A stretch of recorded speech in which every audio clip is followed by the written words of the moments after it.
Rebonjour et re-bienvenue au canal Joe Blow. C'est maintenant l'heure d'un nouveau vidéo sur la société Watchtower. Alors, j'espère que vous avez regardé mon vidéo d'il y a une couple d'heures à propos de les raisons de mon absence. Maintenant, embarquons dans la viande. Alors, aujourd'hui, je vais faire une vidéo qui concerne la politique d'ostracisme total chez les témoins de Jéhovah.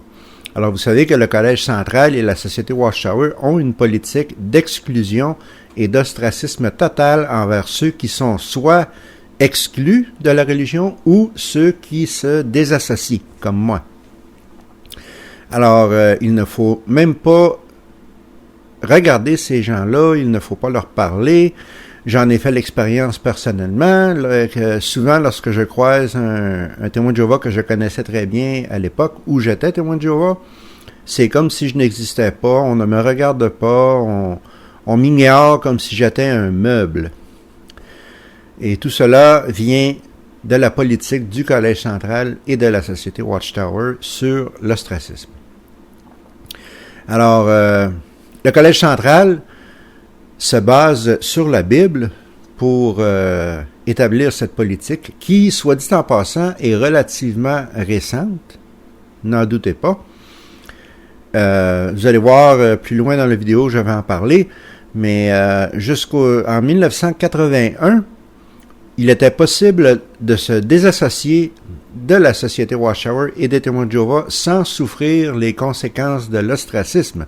Ce n'est qu'en 1981 que la Société Watchtower a changé les règlements concernant cela, car je présume qu'ils étaient en train de voir beaucoup de gens quitter la religion, surtout après, je crois que la prophétie non réalisée de 1975 a eu un effet dévastateur sur le nombre de témoins de Jéhovah dans le monde.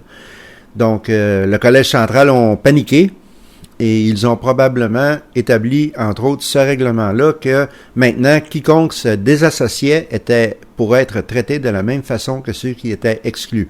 Aucun contact. Et même pas de la famille, soit dit en passant. Alors, c'est récent. Mais est-ce que la Bible appuie vraiment cette politique d'ostracisme total? Alors, c'est ce que nous allons observer aujourd'hui. Je vais vous mentionner 14 versets bibliques qui réfutent complètement cette politique d'ostracisme. Mais pour commencer, on va parler deux ou trois versets qui justifie, d'après le Collège central et d'après la Société Watchtower, cette politique d'ostracisme. Alors, on va commencer avec Matthieu 10, 34 à 37. Et en passant, je suis allé chercher ces versets bibliques sur le site de la Société Watchtower, jw.org, et je me suis servi de leur édition la plus récente de la traduction du Monde Nouveau, qui en anglais s'appelle The Silver Sword, l'épée argentée. Ça vous donne une idée de la doctrine apocalyptique. Alors, je me sers de leur Bible pour réfuter leur doctrine. C'est ironique. Et c'est amusant parce que c'est ironique aussi parce que je peux aller sur le site de jw.org, télécharger des versets bibliques, télécharger des vidéos et m'en servir pour les attaquer. C'est délicieux. Bon. Alors, Matthieu 10, 34 à 37. C'est Jésus ici qui parle à ses disciples et il dit « Ne pensez pas que je sois venu apporter la paix sur la terre. Je ne suis pas venu apporter la paix, mais plutôt l'épée. Car je suis venu mettre la division entre l'homme et son père, entre la fille et sa mère, entre la belle-fille et sa belle-mère. Oui, un homme aura pour ennemi les membres de sa propre famille. Celui qui a plus d'affection pour son père ou sa mère que pour moi n'est pas digne de moi, et celui qui a plus d'affection pour son fils ou sa fille que pour moi n'est pas digne de moi. » Alors la Société Watchtower se sert de ce verset pour justifier l'exclusion et l'ostracisme envers les gens qui sont exclus ou désassociés. Mais si on lit le contexte, chose que je ne ferai pas, mais vous êtes entièrement libre d'aller lire les autres versets de Matthieu avant et après ceux-ci, Et vous allez comprendre que Jésus ici ne disait pas qu'il fallait ostraciser les gens qui quittaient la religion. Ce qu'il voulait dire, c'est que les gens qui n'étaient pas dans la religion allaient renier ceux qui acceptaient Jésus comme étant le Messie. C'est pour cela que Jésus disait qu'il était venu sur la terre pour mettre l'épée dans les familles. Si un homme décidait de suivre Jésus, il était très possible que sa famille le rejette, le renie, parce que eux, ils ne croyaient pas que Jésus était le Messie. Alors, c'est l'inverse de ce que la société Watchtower aimerait nous faire croire. Suivons maintenant avec un autre verset que la société Watchtower utilise pour justifier leur politique d'ostracisme, 1 Corinthiens 5, 5 à 7 et 11 à 13. Vous devrez livrer un tel homme à Satan pour la destruction de la chair, afin que l'esprit soit sauvé au jour du Seigneur. Il n'y a pas de quoi vous vanter. Ne savez-vous pas qu'un peu de levain fait fermenter toute la pâte? Enlevez le vieux levain pour devenir une pâte nouvelle, puisqu'en fait vous êtes sans levain, étant donné que Christ, notre agneau pascal, a été sacrifié. Mais maintenant, je vous écris de ne plus fréquenter celui qui, appelé frère, a une conduite sexuelle immorale, ou bien est avide, idolâtre, insulteur, ivrogne ou voleur, et même ne mangez pas avec un tel homme. Est-ce à moi de juger ceux qui sont en dehors de l'assemblée? N'est-ce pas ceux qui sont à l'intérieur de l'assemblée que vous devez juger, tandis que Dieu juge ceux qui sont en dehors? Enlevez le méchant du milieu de vous. Alors, ceci est un verset que la société Watchtower utilise continuellement pour justifier leur politique d'ostracisme, mais il y a une grosse différence entre garder la compagnie et avoir une relation sociale, c'est-à-dire aller manger chez une personne, la fréquenter régulièrement, et les ignorer comme s'ils n'existaient pas, sans même leur parler. Alors, il faut comprendre un peu le contexte du 1er siècle. Même aujourd'hui, d'ailleurs, lorsqu'on invite quelqu'un chez nous pour manger, c'est parce que ce sont des amis proches, c'est de la famille ou quelqu'un en qui on a confiance. Et cela ne veut pas dire, par contre, que les autres personnes qu'on connaît, comme des collègues de travail ou des personnes qu'on voit tous les jours dans l'autobus, exemple, où on leur dit bonjour, on leur demande comment ça va, sans toutefois les inviter à manger chez nous ou à devenir leurs amis intimes. On ne fréquente pas ces gens-là socialement, seulement par hasard dans la vie de tous les jours. Et c'est un peu le même scénario ici. Alors, l'apôtre Paul disait, ne mangez même pas avec un tel homme, en voulant dire, n'ayez pas une vie sociale avec ces personnes, ne les considérez pas comme des amis proches, mais il n'a jamais dit de les ignorer complètement et de ne même pas leur parler et de ne même pas leur dire bonjour et de les traiter comme s'ils n'existaient pas. Et lorsqu'il dit quelqu'un qui s'appelle un frère, ça veut pas nécessairement dire seulement un frère, ni non plus un membre de la famille. Même la société Watchtower donne certaines permissions par rapport à cela. Ils permettent à un mari qui a été exclu de rester avec son épouse qui est encore témoin, et il permet aux enfants de vivre avec leurs parents exclus. Alors même la société Watchtower reconnaît qu'il y a des limites, mais encore là, ces limites-là viennent avec un prix à payer. Alors, je l'ai déjà mentionné dans un autre de mes vidéos, mais il y a une personne que je connais, qui est une bonne amie à moi, qui était témoin de Jéhovah, qui a été exclue. Elle vit chez ses parents, et son père a perdu ses privilèges de serviteur ministériel, et sa mère a perdu ses privilèges de pionnier, juste parce que leur fille exclue vivait sous leur toit. Alors,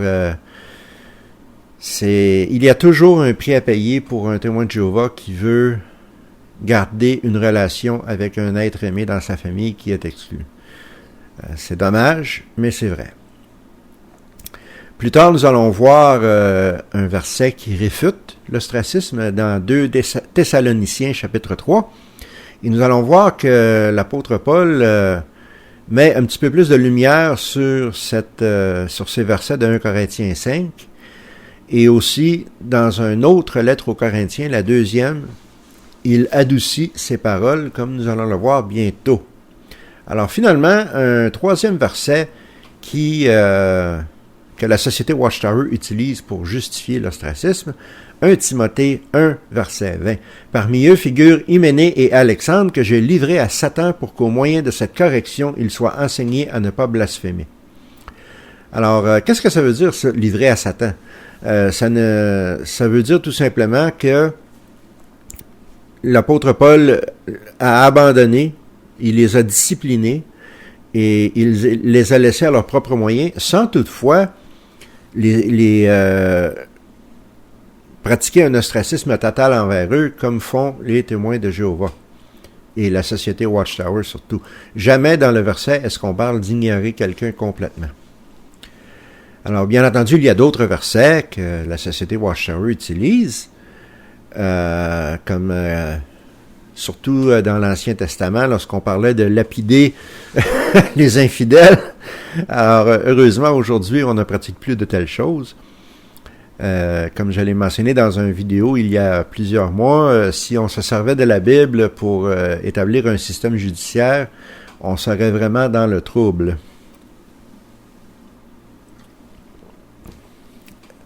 Alors maintenant, je vais vous parler de certains versets bibliques qui contredisent cette politique d'ostracisme total, qui la réfute.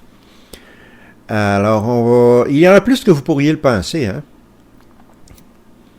Alors, on va commencer avec Matthieu 5, versets 43 à 48.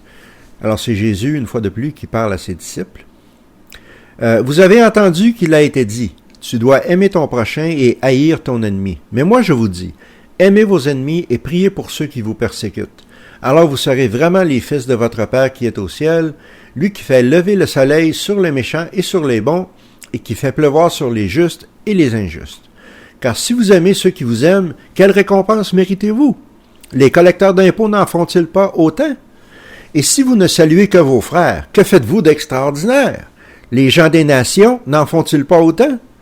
Vous devez donc être parfait comme votre Père céleste est parfait. Alors, il est impossible d'aimer son ennemi si on refuse même de lui parler.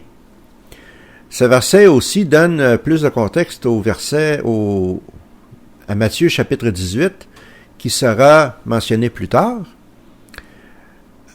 parce que Jésus dit que des pécheurs avoués devraient être traités comme étant les gens des nations. En d'autres mots, non plus des frères.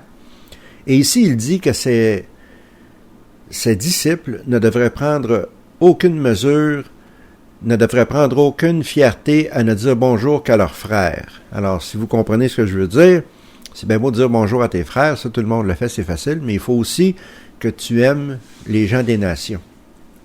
Et si les pécheurs avoués font partie des nations, eh bien, la logique s'ensuit. Deuxième verset, Matthieu 9, 10 à 13. Plus tard, pendant que Jésus prenait un repas dans la maison, beaucoup de collecteurs d'impôts et pécheurs vinrent manger avec lui et ses disciples. En voyant cela, les pharisiens dirent à ses disciples, « Pourquoi votre enseignant mange-t-il avec des collecteurs d'impôts et des pécheurs? » Les ayant entendus, Jésus leur dit, « Ce ne sont pas les gens en bonne santé qui ont besoin d'un médecin, mais les malades. Allez donc apprendre ce que signifie « Je veux la miséricorde et non des sacrifices ». Car je ne suis pas venu appeler des justes, mais des pécheurs. Alors Jésus ici, il disait que le principe de clé, c'était que même si quelqu'un est un pécheur, ceci ne veut pas dire qu'il devrait être ostracisé, qu'il devrait être rejeté. En fait, le fait d'ostraciser quelqu'un rend impossible le fait de pouvoir aider quelqu'un à corriger leur mauvaise conduite. La pitié, la compassion, d'après Jésus, était la considération dominante. C'est aussi remarquable que le fait que Jésus mangeait avec des collecteurs d'impôts et des pécheurs était une source d'irritation constante pour les chefs religieux juifs, les scribes et les pharisiens. Si Jésus voulait laissé l'impression qu'il fallait ostraciser tous les pécheurs et non les pêcheurs, eh bien, il a fait un très mauvais travail. Et bien entendu, ce n'est pas cela que Jésus voulait illustrer. Tout le contraire. 3e verset, Matthieu 18, 15 à 17.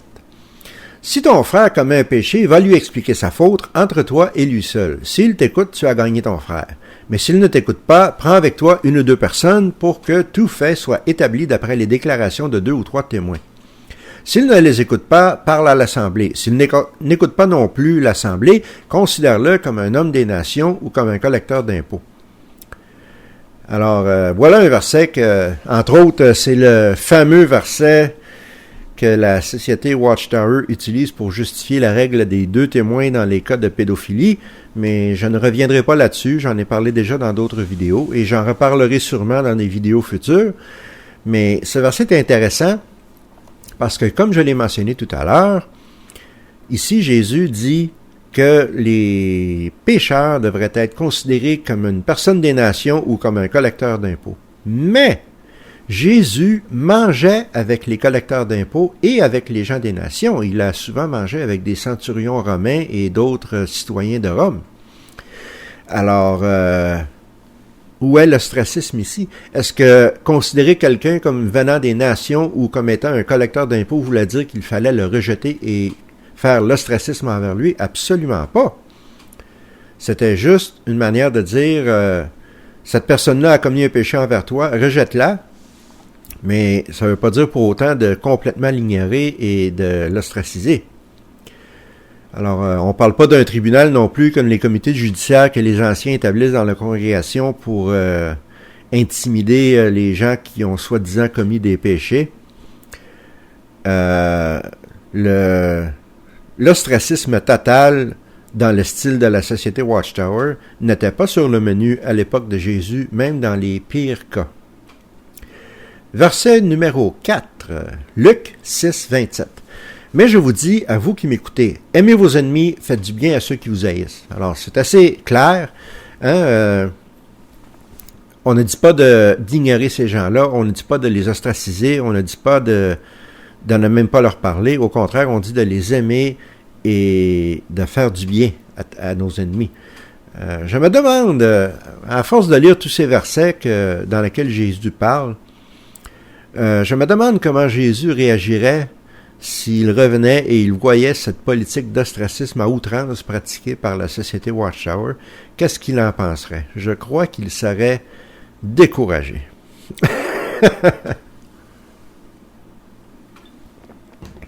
Alors, le verset suivant, Luc 6, 35 et 37. 35 à 37. Alors, une fois de plus, au contraire, aimez vos ennemis, faites du bien et prêtez sans rien espérer en retour. Alors votre récompense sera grande et vous serez fils du Très-Haut, car il est bon envers les ingrats et les méchants. Soyez miséricordieux comme votre Père est miséricordieux. De plus, arrêtez de juger et vous ne serez pas jugés. Arrêtez de condamner et vous ne serez pas condamnés. Continuez à pardonner et vous serez pardonnés. Et v'là dans les dents aux anciens des congrégations et au collège central. C'est clair, net et précis, n'est-ce pas? Arrêtez de juger, arrêtez de condamner, continuez à pardonner. Est-ce que on peut dire qu'un comité judiciaire et une discipline d'ostracisme et d'exclusion, ce sont des preuves d'absence de jugement, d'absence de condamnation? Est-ce que c'est un pardon? Jamais de la vie. Tout le contraire. Alors, Jésus serait pas mal déçu s'il voyait qu'est-ce que la société Watchtower fait aujourd'hui en son nom. Verset numéro 6, Luc 10, 25 à 37. Et voici qu'un homme qui était un spécialiste de la loi se leva et lui demanda pour le mettre à l'épreuve. Alors, on essaye de mettre Jésus à l'épreuve. Enseignant, que dois-je faire pour hériter de la vie éternelle? Alors, Jésus lui dit, qu'est-ce qui est écrit dans la loi? C'est-à-dire dans l'Ancien Testament. Qu'est-ce que tu y lis? Il répondit, tu dois aimer Jéhovah ton Dieu de tout ton cœur et de toute ton âme, de toute ta force et de toute ta pensée, et ton prochain comme toi-même. C'est vrai, tout cela est écrit dans la loi de Moïse. Alors Jésus lui dit, Tu as répondu correctement, continue à faire cela et tu auras la vie. » Mais voulant montrer qu'il était juste, l'homme demanda à Jésus, « Et qui est mon prochain? » En voulant dire, est-ce que je dois aimer tout le monde? Ou bien seulement les gens qui pensent comme moi, qui croient comme moi, et les autres, je dois les rejeter?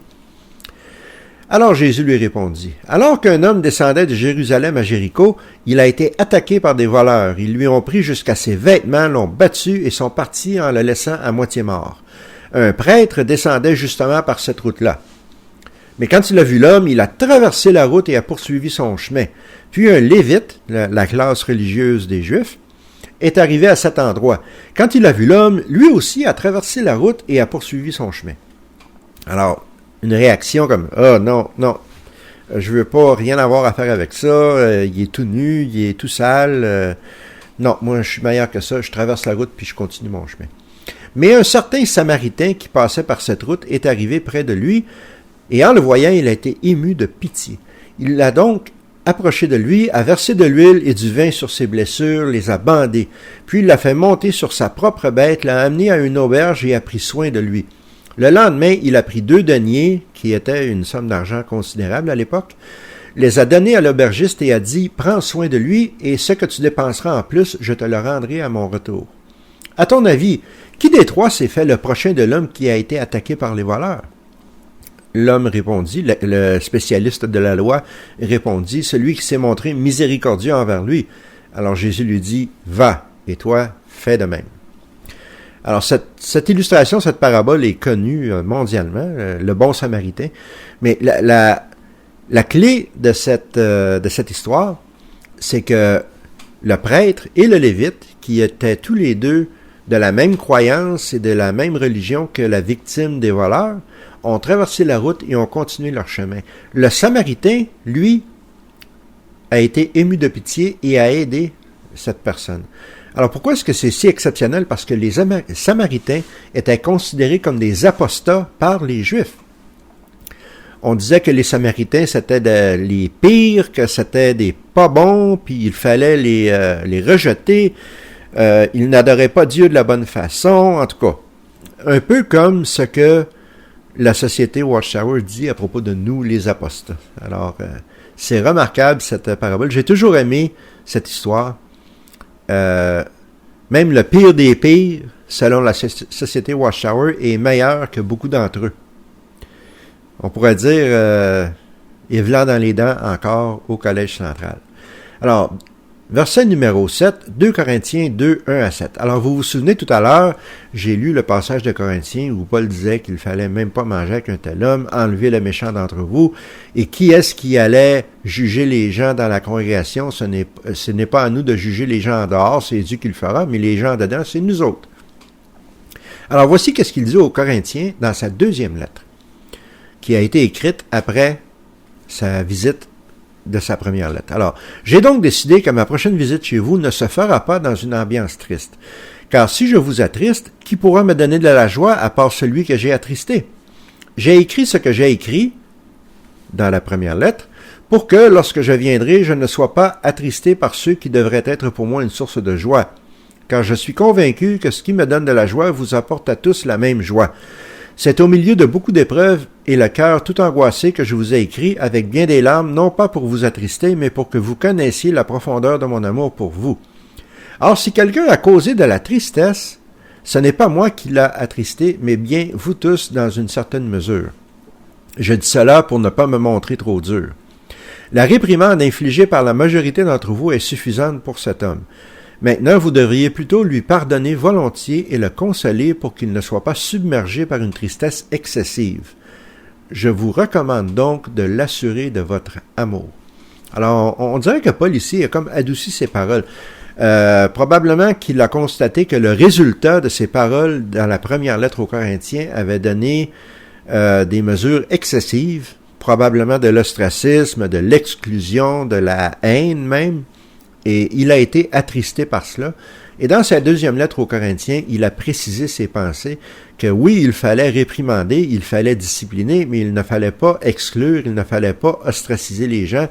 Il fallait les pardonner volontiers et les consoler pour qu'ils ne soient pas submergés par une tristesse excessive. Alors, un petit changement de cap de la part de Paul, et je lui lève mon chapeau pour cela. Donc, prochain verset.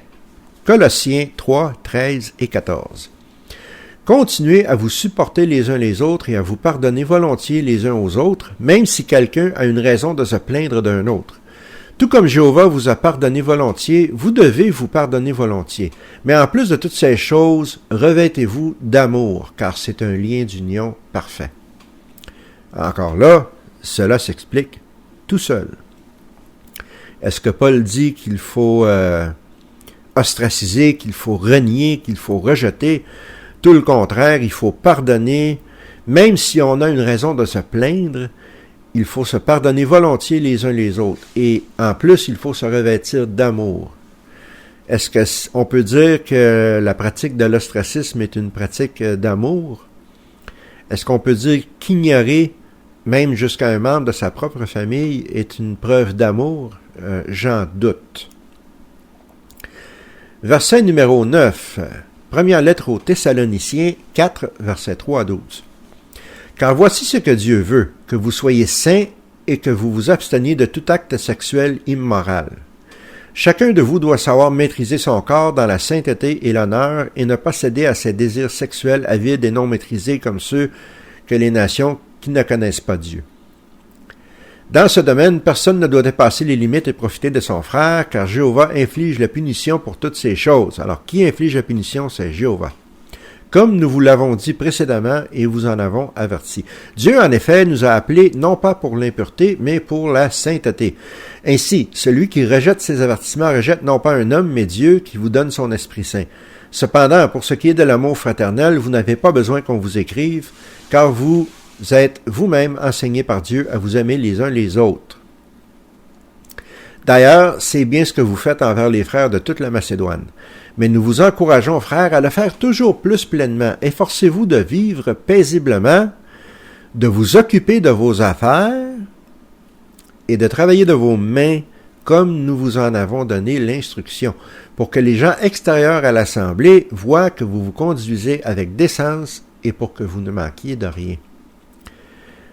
Alors, plusieurs points dans ce verset. Paul croyait que Dieu s'occuperait de punir les pécheurs, que ce n'était pas aux congrégations de punir les pécheurs. C'est un thème qui revient souvent dans les écrits de Paul, c'est-à-dire le jugement après la mort plutôt que pendant cette vie. Les frères devaient non pas prendre la justice et la punition entre leurs mains, mais s'aimer les uns les autres et se mêler de leurs affaires. Alors, je reviens au comité judiciaire.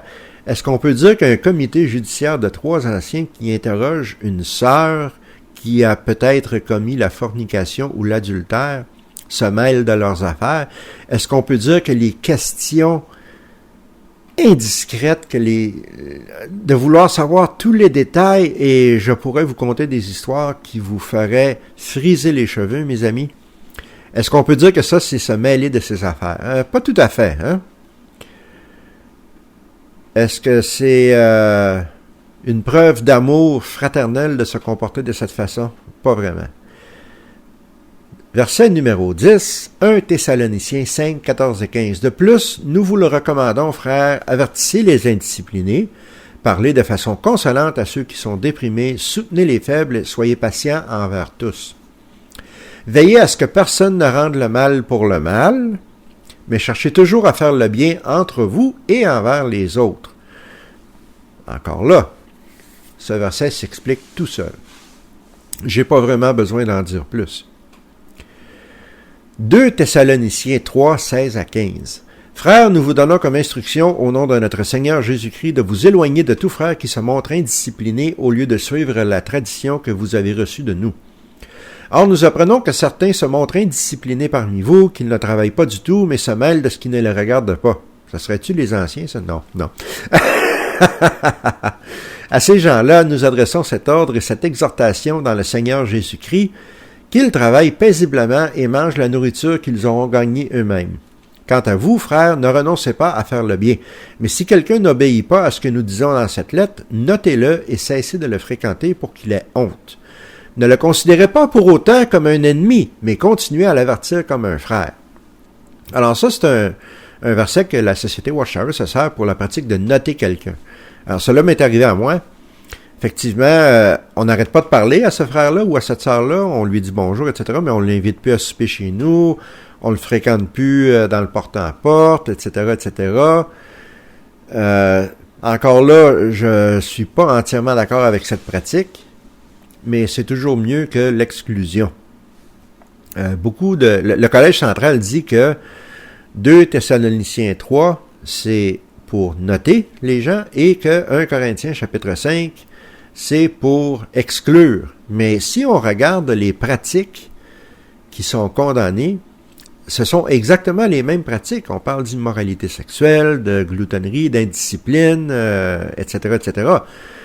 Alors, moi, je crois plutôt, et c'est un fait d'ailleurs, que c'est encore une preuve de l'adoucissement de l'apôtre Paul qui s'est rendu compte que ses instructions dans la première lettre aux Corinthiens étaient beaucoup trop sévères et qui s'est dit ceci sème la discorde dans la congrégation, je devrais changer mon fusil d'épaule.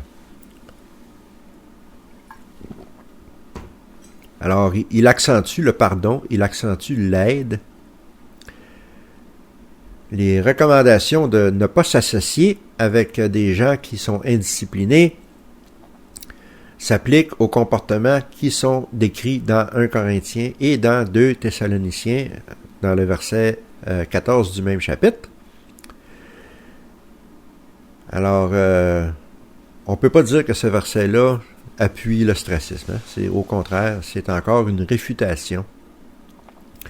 Et une fois de plus, on mentionne que c'est Dieu qui va juger les pécheurs et que ce n'est pas aux humains de punir les pécheurs. C'est à Dieu. Alors,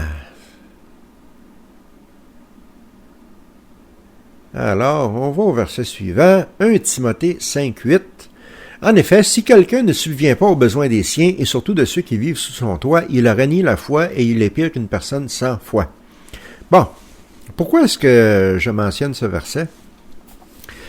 Eh bien, vous avez sûrement entendu parler de certaines histoires d'horreur et j'en ai entendu parler moi aussi, en particulier un adolescent, un jeune, qui a 16, 17 ou 18 ans, qui est exclu ou qui se désassocie et que ses parents, témoins de Jéhovah, mettent à la rue.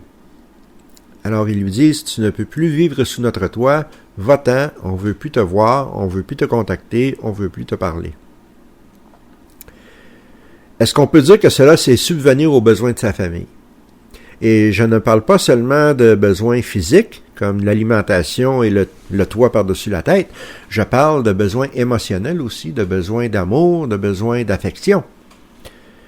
Alors, les gens qui font des choses comme ça, Paul est clair, ils ont renié la foi, ils sont pires qu'une personne sans foi. Pas besoin d'en dire plus. Hébreux 10, 26 à 31. Car si nous pratiquons le péché volontairement après avoir reçu la connaissance exacte de la vérité, il ne reste plus pour nous, pour les péchés, aucun sacrifice. Mais il y a une certaine attente terrible du jugement et une indignation ardente qui va consumer les adversaires de Dieu. Celui qui rejette la loi de Moïse est mis à mort sans compassion sur le témoignage de 2 ou 3 personnes. À votre avis, quelle punition plus sévère encore méritera celui qui piétine le Fils de Dieu et qui considère comme ordinaire le sang de l'alliance par lequel il a été sanctifié et qui insulte avec mépris l'esprit de la faveur imméritée? Car nous connaissons celui qui a dit « La vengeance est à moi, c'est moi qui paierai de retour. » Et encore, « Jéhovah jugera son peuple. » C'est terrible de tomber entre les mains du Dieu vivant. Alors ici, une fois de plus, l'apôtre Paul dit que c'est Dieu qui aura la vengeance, c'est Dieu qui va juger son peuple, c'est lui qui paiera de retour. Même pour les pécheurs qui rejettent Jésus-Christ, on ne parle jamais d'ostracisme, on ne parle jamais de les ignorer totalement. Au contraire, Paul dit, c'est pas à vous de faire ces choses-là, c'est Dieu qui va juger ces gens-là. Et je veux revenir, je vous ai mentionné au début du vidéo que la politique d'exclusion et d'ostracisme était relativement récente. Alors, ce verset que je viens de lire, Hébreux, était cité dans un Réveillez-vous de 1947 qui avait pour titre « Êtes-vous aussi exclus? Êtes-vous aussi excommuniés? » Alors, cet article-là était bien avant la politique d'exclusion de la société Watchtower. Et l'article dénonçait la religion catholique pour leur politique d'excommunication. Il disait que c'était un instrument de puissance ecclésiastique et de tyrannie séculaire et que ça avait une influence païenne et que c'était étranger aux enseignements de la Bible. Alors ceci est un Réveillez-vous, une publication de la Société Watchtower en 1947 qui disait que l'excommunication ou l'exclusion, si vous préférez, était étranger aux enseignements de la Bible, était un symbole de puissance ecclésiastique et de tyrannie et que ça avait des influences païennes. Ouais, ok. Et ils se servent du verset d'Hébreux pour appuyer ces dires. Et ils ont raison, ils ont entièrement raison. Mais 35 ans plus tard, même pas, 34 ans plus tard, oups, cet article du Réveillez-vous de 1947 est enterré. On sort la nouvelle politique d'exclusion et d'ostracisme, qui, d'après eux, était étranger aux enseignements bibliques. Quelle douce ironie! Alors maintenant, j'arrive vraiment au clou dans le cercueil total de la politique d'ostracisme de la société Watchtower. C'est dans le livre de Luc, l'évangile de Luc, chapitre 15. Alors, je vais vous le lire et on va en parler après. Et vraiment, ce chapitre, pratiquement le chapitre au complet, est de la dynamite pour la politique d'ostracisme de la société Watchtower. C'est vraiment un coup de poing sur le nez. Alors, je commence. Tous les collecteurs d'impôts et les pécheurs se rassemblaient autour de Jésus pour l'écouter. Et les pharisiens, comme les scribes, murmuraient « Cet homme accueille des pécheurs et mange avec eux. »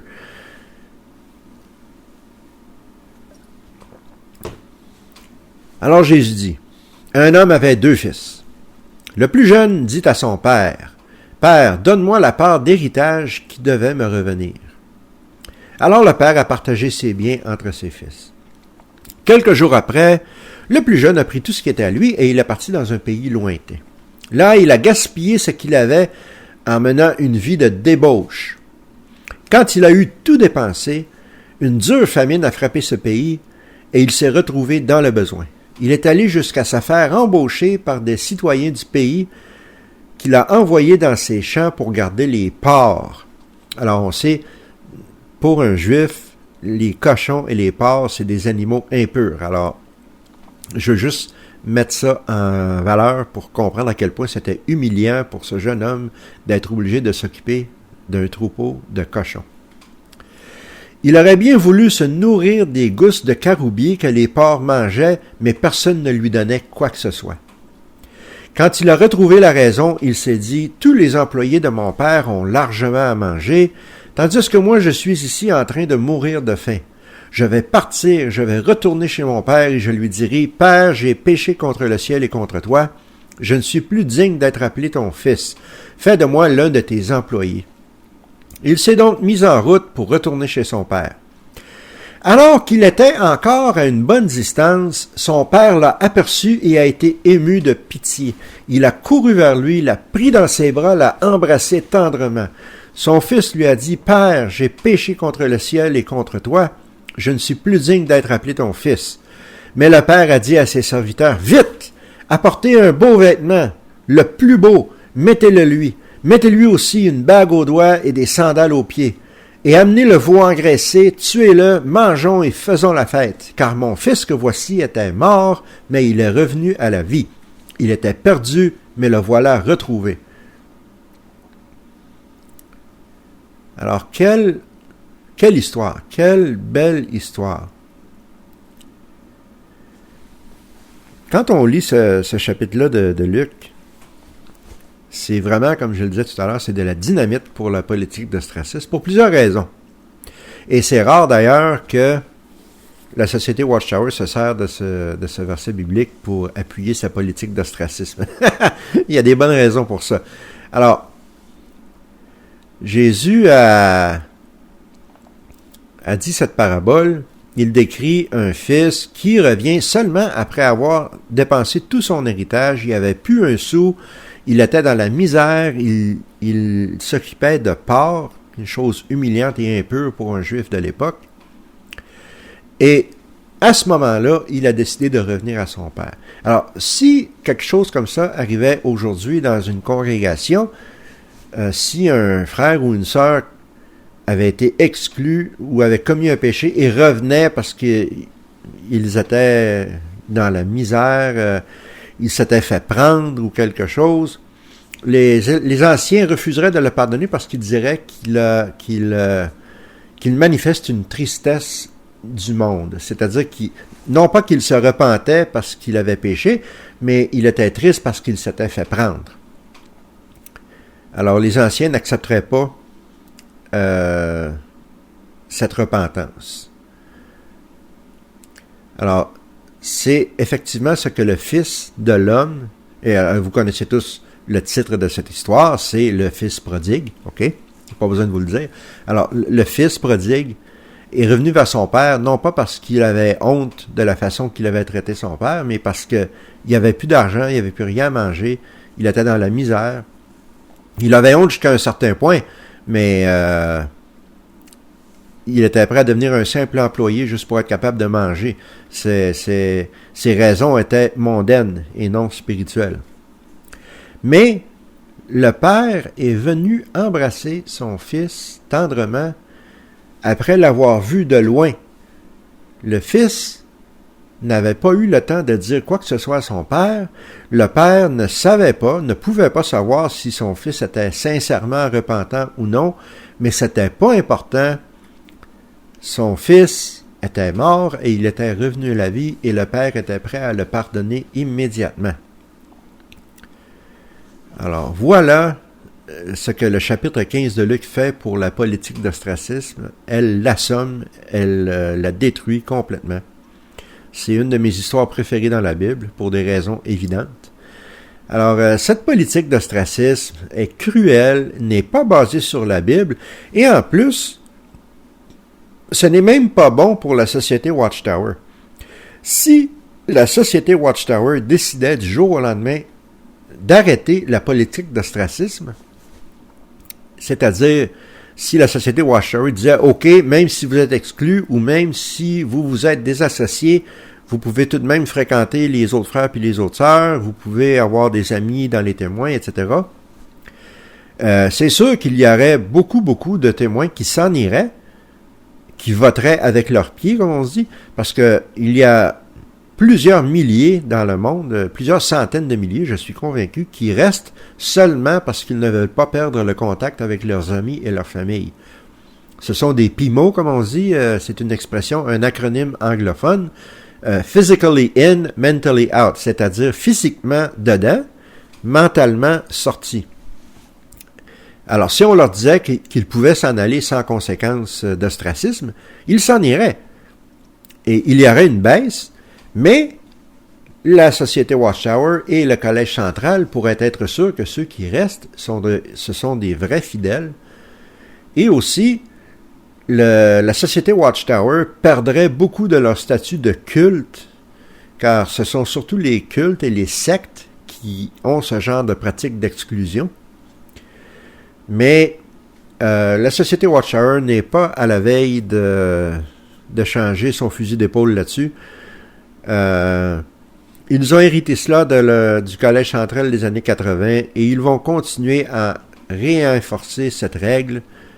Il y a eu plusieurs vidéos et des dramatisations dans les assemblées et certaines qui sont vraiment dégueulasses, que j'ai trouvées affreuses, qui renforcent cette politique d'ostracisme total. Alors, l'obstination de ces hommes du Collège central ne connaît aucune limite. Non seulement ils ruinent la vie des anciens membres, mais aussi leur politique d'ostracisme détruit l'organisation même qu'ils essaient de défendre et force les témoins de Jéhovah ordinaires à renier leur humanité juste pour pouvoir se conformer au commandement de Dieu. Alors, c'est la fin de cette vidéo. Un peu long, 45 minutes, mais je pense que je vous dois ça au moins. Ça fait 3 mois que j'ai rien fait d'intéressant, alors j'espère que vous avez aimé cela. Si oui, comme toujours, donnez-moi un gros like, abonnez-vous, sonnez la petite cloche pour être averti de mes prochaines vidéos, et il y en aura d'autres. Je vais faire des gros efforts pour en faire au moins un par semaine, et partagez le plus possible. Continuez à partager mes vidéos avec vos amis, vos familles, et que le message se répande. Alors, je vous souhaite une très bonne journée, une bonne fin de semaine et une bonne semaine. Prenez soin de vous.